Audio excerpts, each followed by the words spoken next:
You're listening to Community Forum on KCCC 930 AM, sponsored by Eddy County, honoring God, country, and family, thriving with industry since 1889. Thank you for listening to Community Forum. My name's Johnny Chandler. I'm the owner of KCCC 930 AM and the host of Community Forum. With me today, Sarah Jones. Sarah Jones is the president of the Carlsbad Library. No, library director. Library director. I knew that. You know, I knew that. I always do that every time. But the executive director of the Carlsbad, New Mexico Public Library. Wonderful facility, as you know. If anybody knows, I just hype it all the time. Yes. Carry my library card. Read the Albuquerque Journal every morning on it. Right, lots of access, education, information. Feed me information. I love information. The library is the best place to do it. Yes, right, absolutely. So thank you again for coming back on. Well, thanks for having me. Yeah. Is this going to be like your quarterly visit? Are we calling this your quarterly visit? Maybe. Like, quarterly means once every 4 months. Yeah. There's 12 in the year, and once every 3 months, because there's 12 in the year and there's 4 quarters. Oh, I almost got it backwards. I almost lost right away. All right, so it's 4 quarters in the year. So we're going to call this a quarterly visit, even though I like it when you come on more. I just think I should have my own show, You're allowed. I'll give you your own show. I will absolutely give you your own show. I might run out of things to say. I don't know. Well, I mean, I probably am a pretty good co-host, right? Yeah. You could have me on as your co-host, and so right now I'm the host. And you're the interviewee, and I don't even have a co-host, right? But if you were to do it, then I would co-host, and we can interview somebody else. Then you could do the serious stuff, and then I could come up with crazy jokes the whole time. Sure. And then half of which will not land, right? I was like, half of which will not be good except for in my head. I get that. Yeah, you're like, I know you. All right, so let's go ahead and get started right away. And I know you've got a bunch of stats from 2023, but I don't want to start there. Okay. Right. I want to start with San Diego, California. Right, which a suburb of San Diego, California, ironically, is Carlsbad, California. And the reason I bring that up is because every time you Google anything around here, we end up in California, right? Yes. So you went to the outskirts of Carlsbad, California. I actually went to Carlsbad too. Did you really? I did. I took a picture of their city seal. No way. That's cool, right? So comparatively, before we get into the nitty gritty of library business. Comparatively, Carlsbad, California, Carlsbad, New Mexico. I know this is home, so this place is a little nicer for you no matter what. But how'd the city feel? Because whenever I've been to San Diego or Southern California, they show the temperatures, right? You're watching weather on local news. Mm-hmm. And Carlsbad, California is like the heated desert of like the whole state compared to everybody else, I think. That and like Encino, right? It's like really hot and it's a little drier than the rest of the state. It was cold when I was there. It was cold? When were you there? In June, the end of June and beginning of July. Okay, so were you there in that area over the 4th of July weekend? Yes. And it was cold? Well, I don't think they would consider it cold, but it was cold compared to what we were here. So it was in the 60s and 70s most of the time. During the day? Yeah. I just feel like that'd be kind of nice. Well, I mean, it was nice except for fireworks. It got kind of cold. Oh, yeah, because it's colder than even. I'm so surprised. It feels like a complete oxymoron of what I expected. I thought you were going to tell me it was 100 degrees and you were sweating it out, but instead you had a really nice vacation. Yeah. Okay, but you weren't there for a vacation, right? No. Why did you go to San Diego and the surrounding areas as library director? Because the American Library Association was offering their annual conference, and I was invited to speak on a panel for them on collection development. Collection development? Yes. It was presented in front of librarians and publishers. Okay. Now, I think I know what collection development is, okay? I'm pretty sure I know what that is, but why don't you go ahead and explain it for us? Collection development is a process that we use to purchase the books and materials that we put on the shelf or in the e-library. So kind of what the process is, what sways our decisions, what motivates us, what we can't find on the market, what we're really looking for, things like that. Okay, that's about half of what I thought it was. Like, I did not think it was really that. For some reason, I thought collection development was you just developing a bunch of books under like a certain genre, right? Like a bunch of science books or a bunch of sci-fi books is another example, or maybe just a bunch of English books or something, right? Yeah. Or a bunch of like comic books, right? I guess it is some of that. Yes. Right, but it's much deeper, right? So as a non-library person, it's much deeper than that, right? There are a bunch of things and books that are probably sought out that are hard to come by. Yeah, and there's a lot. If you think about all the books that are published, there's no way we can possibly purchase every single one of them. So we have to be very diligent about what we do spend it on and why. And us being a government agency too, kind of justifying what and why we buy what we do. So what did you call it? You called it collection what again? Collection development. Collection development. Okay, so for collection development, what is would you say is the most challenging thing about collection development? What's the most challenging? What did you learn that you found is the most challenging? For us, I think it's just our literacy situation, because we've got a lot of adults that can't or don't read. So finding materials that are on their level is sometimes a challenge because that's not something that necessarily exists in the market. Not all libraries are created equal, are they? No. You know what I say about that? But like, depending, you as a library director, you have to build a library that serves your community. Right. And what my collection here isn't necessarily going to look like the library in Carlsbad, California, because it's different people. It's a different region. They want different things. So even in the library I worked in Kansas, we bought different materials because there we had a huge apostolic community. So a lot of the books we bought, we kept them in mind. All right, well, let's not get sidetracked, but you definitely just said a word that I have never heard before in my life, I'm pretty sure. Let me try to guess what you said because I'm pretty sure I'm going to pronounce it wrong. Apostolic? Yes. Is that what you said? Apostolic. Yeah. All right. You got to know what that means if you used it. What does it mean? It's a certain type of faith. They're members of the church and they have a certain religious beliefs. So that kind of impacted what kind of stuff they read. So. Is it like a subsection of any of the major religions or is it own religion? I want to say it's related to the Christian faith, okay, but I haven't done much research, so don't quote me on that. No, I won't. I've never heard of that before, that group before, and actually, so thank you very much for informing us of that. But that was a big word that you dropped on all of us for a library director that knows their community. Well, and they're super conservative, so they mainly like the women wear dresses. They don't cut their hair. Yeah. You know, the homemade dress look, stuff like that. No. They wear modern clothes. They're just very modest in what they wear. Okay. So you went to the San Diego American Library Association, and this is you went to the American Library Association held in San Diego. Yes. Right? Because it's not always in San Diego. No. And this is a rare invite. Is that what you're telling me before we started recording? It's the first time I've ever been invited. Okay. All right. So. And what do you think you have done to deserve this first invite? Well, the person in charge of the panel, she found me on LinkedIn. So I think my resume helped. And I think that I've presented at several conferences this year. Right. So I think that helps as well. So I think it might have had a connection to the rural and small library conference I did in Wichita in October, where we presented on our adult story time. Yeah, right. The one that you guys were doing in Milton. So we talked about that's been incredibly successful and has led you to 3 different places in the country so far, right? As a result of that. So we're going to say Kansas was absolutely a result of that program that you instituted and created, right? Yes. Right, your conference in Cameron. Then you got to go conference in Kansas, right? Then you got to go to Albuquerque. Yes. And present there as well on that. Yes. Now you went to San Diego. You didn't get to present on like that specifically. Obviously you did some networking, got to share it, right? It's one of your accolades for sure. But you think that like that program was kind of like the reason that you maybe risen in the National Library universe?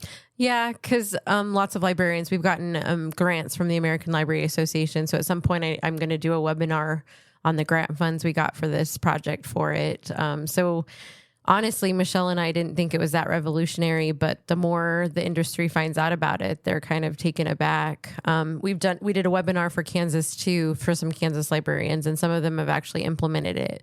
So honestly, other libraries have started doing it. So yeah, we've created a movement without even trying to do something. I think that's wonderful. As I think about it for a second, right? You've got adult literacy that is a huge problem everywhere, not just here in Carlsbad, but a lot of places, right? Yes. You have English as a second language individuals that contributes to adult literacy just because they haven't learned it yet, right? So you can claim they have adult literacy, but they only have adult literacy in English, right? You know what I mean? So you have that issue arising, and just like you teach young people, or kids, you give them something, children, you give them something interesting that they're interested in, and they'll read it more and what they're about, right? If you're a young boy and you love sports, you might read a sports magazine or a sports book, or you might another book, right? So you kind of need to do the same thing for adults, right? You guys boiled it down to the idea of I have adults that aren't that great of a readers, and to get them interested, these are books that words they probably know, things that they're aware of, right? That are double entendre and very funny and great to look at, and then But then you also get the well-read individuals who just enjoy hanging out and, having just sharing. It's a book club is what it is. Well, yeah, it's created a cool environment because they're doing coloring sheets now too.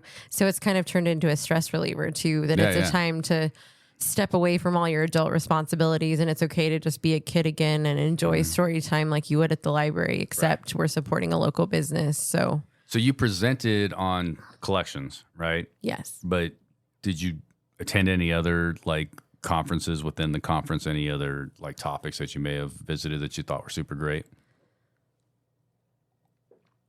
Yeah. I attended one about Beaverton, Oregon, and some initiatives they're doing on dealing with their unhoused population and ways to better serve that population. I attended some on adult literacy. We got to meet some authors and get some autographs. So it was time well spent. Okay, excellent. So is it like the PGA Tour and golf? Or I hope maybe you'll get this reference, right? When you make a major tournament, when you're a golfer, a professional golfer, right? You make and win the Masters or one of the big championships, you're automatically in the conference for the next 5 to 10 years because you just got invited and you were that awesome. So is that what's going to happen? Are you an automatic invitee of the American Library Association no matter where it's held now? Well, you got to pay to attend, so they'll let anybody show up. But hopefully it'll open up the door to other speaking Did you or pay to go presentation. to this one? Yeah. Okay, but they invited you. Yes. And you still had to pay. Yes. Right. Okay. Yes. Now we see what's up. Well, you know what's going on with the American Library Association. They had to pay for all those authors they brought in. Yeah, right. Because they Right. brought Max Greenfield, so that was kind of exciting. Right. So What is that individual's most famous book? Max Greenfield? Mm-hmm. He'd probably say his last one, but Okay. Well, yeah, right. Well, for yours. I mean, you know them. You know him. You're excited for him. So can I put you on the spot and name one? well, his newest one was exciting because he actually read it for us. Oh, yeah. So that's kind of a whole new element. But honestly, I kind of think he's an incredible actor. So Right. I was just kind of excited to see. So the American Library Association is not always held in San Diego. No, they travel each year. Okay.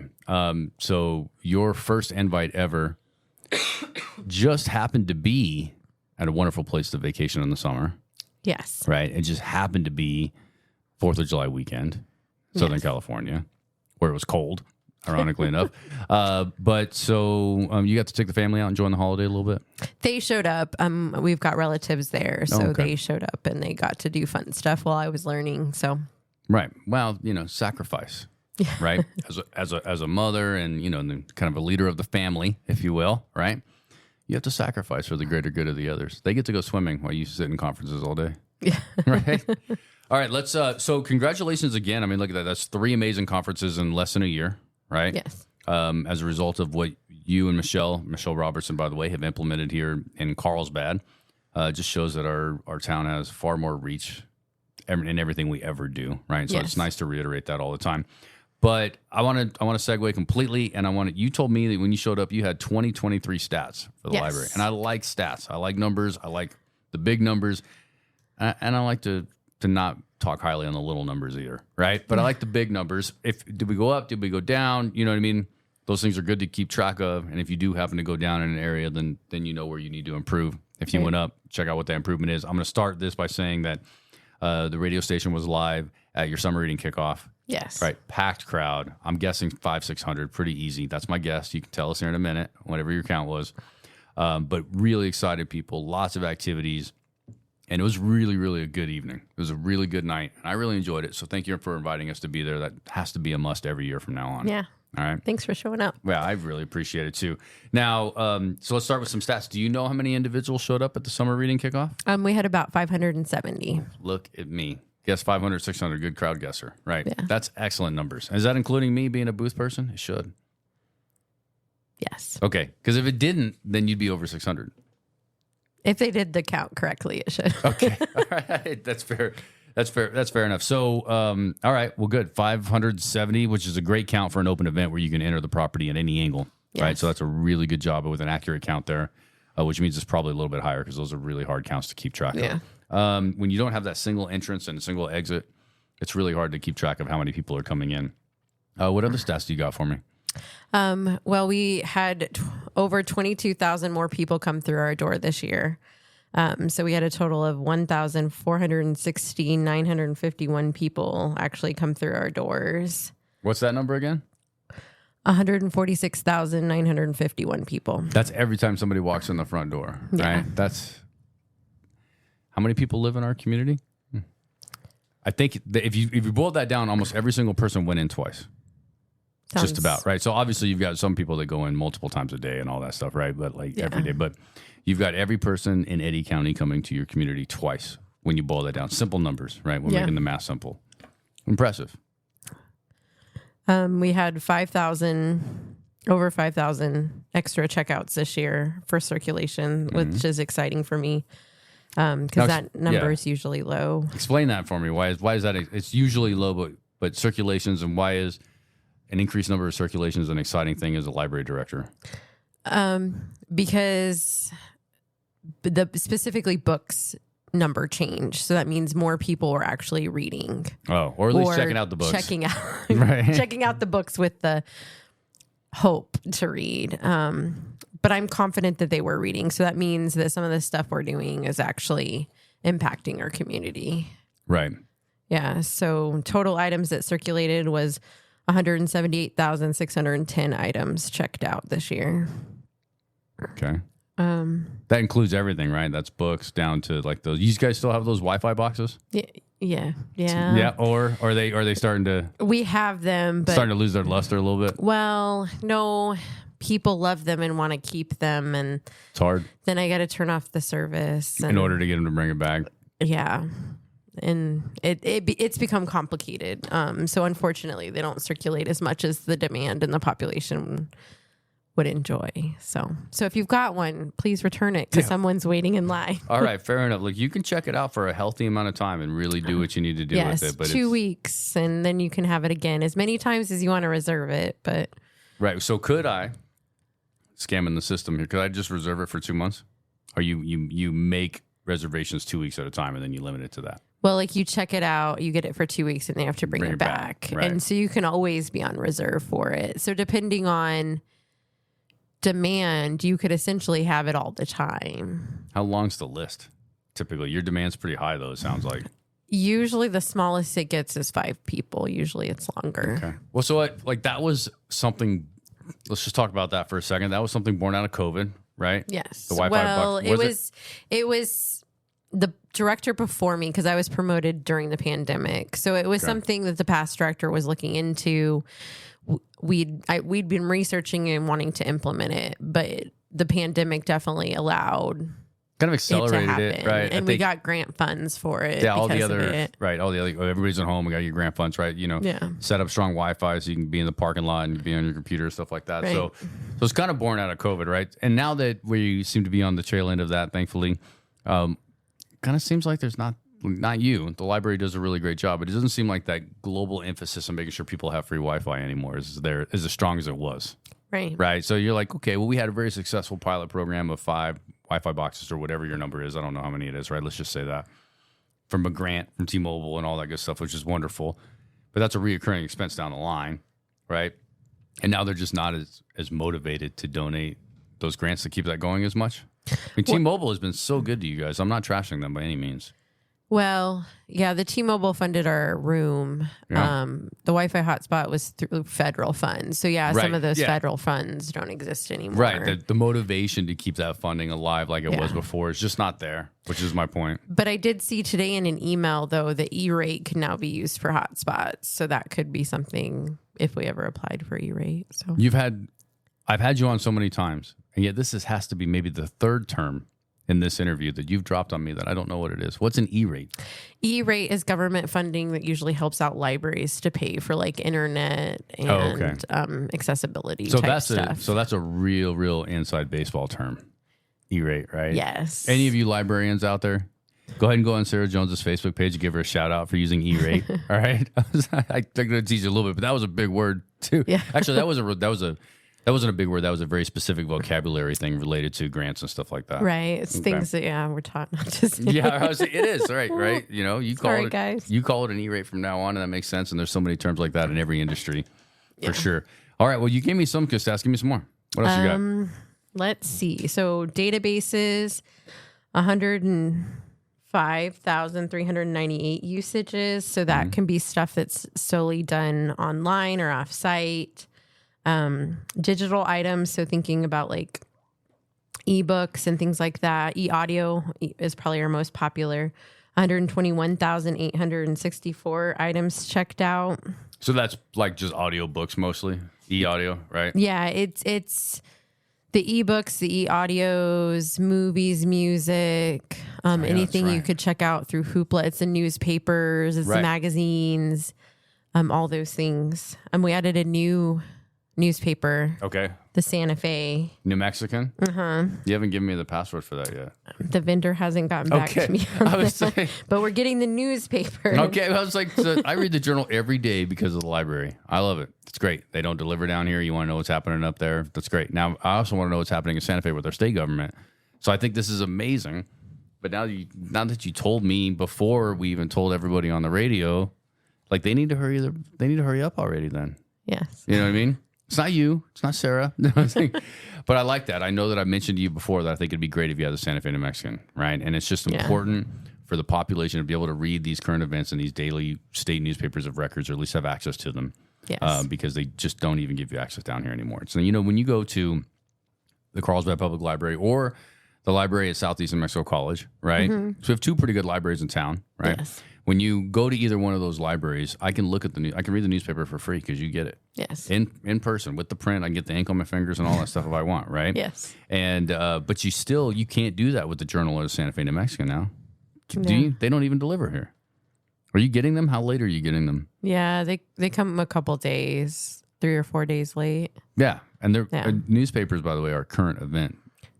Right. Reads, so by the time you get it, it's old too. And then with the internet, there's no point waiting 2 or 3 days. I understand, like it's still worth having. You want to have that newspaper of record. I love that stuff, right? Yeah. Well, and we have patrons that come in just to sit and read the newspaper. And I get it. Reading it on the phone is not the same as holding a paper, but at least I have it. Yeah. So that long diatribe means thank you, Sarah. Good job. You're welcome. We had 1,385 new people sign up for library cards. Ooh. I did 56 newspaper and radio features. All right. Am I included in that list? Yes, All you right. are. 58. How many times are you in the same publications, or you're going way outside our region? I do a weekly column. Okay. Well, and honestly, that number is probably not even accurate because I don't know that I count some of the stuff I do. But I have a weekly column in the Current Argus. Yeah. Well, that's good. 58 is more than one a week, at least. You're doing public outreach more than once a week.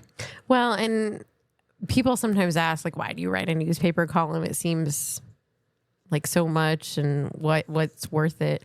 But I've had so many people reach out to me, and that's the one way they get information about the library. And it's ways to share different services like the hotspot. Or the mini scribe we just got. Oh. What's that? It is a machine that we got from the state library that's part of the, let me see if I can get the service right, for the print disabled and blind. Okay. So they do braille books and audio books and things, but they do these they remind me of a cassette tape, but they're not. So they're audio books that they can listen to because they have different reasons why print isn't their best medium to consume books. And the state usually, they mail them stuff so they don't have to leave, but sometimes it takes a while for them to get a new book. So this is an option that if they don't want to wait, they can come in and load their next book on their device for their audio player. So it's a great way to help a subset of the community and promote the service. So we were excited when the state asked us to house it. Great. That's important, right? That's what the library is for, everybody, right? And there is a subset of the population that needs that help to enjoy books, and it's great. You're really excited about it. I've never even heard of that before, but you're really excited about it, so that's good to go. That makes me excited about it. I just can't wait for someone to come in and use it. Right. Is it already in there and set up? Yes. Right. Set up and ready to go. Anybody can use it, right? Or is it pointless if you're not signed up for the service? You have to be signed up for the service. Oh, there's a whole Yeah. You're not even going to know how to even do any of that unless you have someone or you are affected by something like that in your life, right? Right. Like you're not even going to worry about that. You're like, nah, like, because I like to, maybe, but no, don't worry about it. All right. So that's exciting too. Santa Fe, New Mexican, you get the scribe. Yes. I learned about E-rate and the religion apostolics. and a religion in Kansas. Right. This has been There's some in New Mexico. Yeah, I know. There's way more information, new information I thought I was going to get. So it sounds like you've had a banner year. Do you want to talk a little bit about how the summer reading program's been going? The kickoff was super awesome. So just some feedback. It's not over yet, but go ahead and give me some stuff. I had a staff meeting today, and one of my library pages, so she helps in the children's department, and she said she's probably been with the library maybe 6 years. Mm-hmm. So she's been through a couple summer readings with, different staff members. So she's seen it all. She said that she thought that this was the best summer reading that we've ever done. Great. So Brianna that works over there, she's put a lot of time and effort in it, and she was thoughtful about the prizes. And I guess one mom came in and said that, I guess each week she'd change the prizes. So it was kind of a surprise. So she said that kept her son reading because he just wanted to see what the next prize was. So if he just read enough, he would be able to get the prize. So did you have do we have some super excelling kids that every summer that just kind of tend to scoop the prizes? Yeah, there's always those kids that are avid readers. The overachievers. Yeah. But, we encourage that. And what are you going to do? You're going to tell your kid, hey, how about you not read this week? And we give out tickets for a chance to win, even for kids that just show up for the programs. That's great. Just to encourage them all to stay active and engaged in whatever level they're at. So, we got a couple of minutes left. You're seasoned at this already. You come on so much. So why don't you give me a couple minutes of what's coming up for the fall? Just a little bit, just a little taste, because we're going to have you on in the middle of the fall too. We're planning programs. We're getting ready for the Holocaust exhibit next year. We're bringing the New Mexico Library Association conference down to Carlsbad. Ooh. So we're excited to help with tourism and restaurant. Supporting the local economy. When's that? October 23rd, 24th, and 25th. What a busy October it's going to be down here. Yes. Tell you what, that's awesome. Well, let me know how I can help in that. And then and when I mean me, I mean the radio station, right? I mean, so let me know how the radio station can help with the library conference coming down. The colleges too, SCMC as well. Please don't hesitate. And I know you got great connections over there already, but let me know. And then also, please don't hesitate to see how the radio station can help you with the Holocaust Museum. Yes. It's a really special event. So I'm talking about more than just having you on for about 30 minutes to talk about what's going on. Yeah. Right. We should really try to do something that's beyond that. We could do some audio that's actually lives in the library or something like that, just to really make this a real special thing for the community. And as you being library director, as special as it was for our library to be chosen for this, and for you the work that you put in and your team has put in. Really just want to make this one super, super special, right? So I want to know how we can help, and all the listeners are obviously going to really try to support you and help any way we can. So, I really, really appreciate it. Everything that you do for us. Yeah. We're going to do it. I want you to keep in mind, let me do some work for you, right? Give us some work and we'll do it. We'll get the college and the students involved and we'll do something really cool. I know they'll get behind it. So we're almost out of time. But why don't you go ahead and you want to give a closing statement? You want to sum something up for us?